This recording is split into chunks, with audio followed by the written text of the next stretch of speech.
Welcome to second lecture on control structures.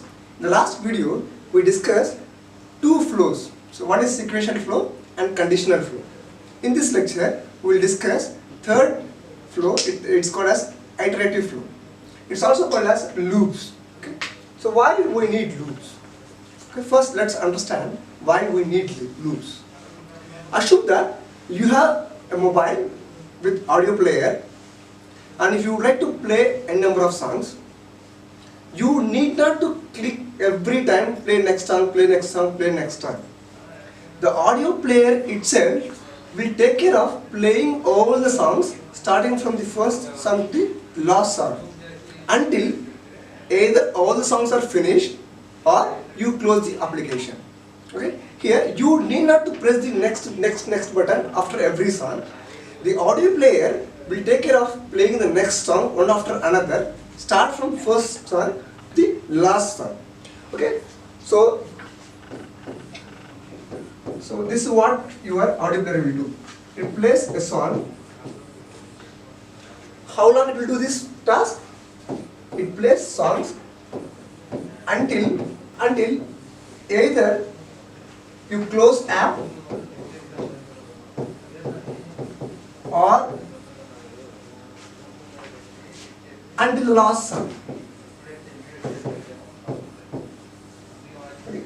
Here what your audio player is doing is, your audio player is looping through all the songs one after another until either you close the app or until the last song is played. So this is one. So this is the advantage of loops. Okay, if you have loops, you need not to specify every time to play the next song, to play the next song, to play the next song. Okay, your audio player will take care of playing all the songs one after another until either the last song is arrived or until you close the application. So this is what these loops will do.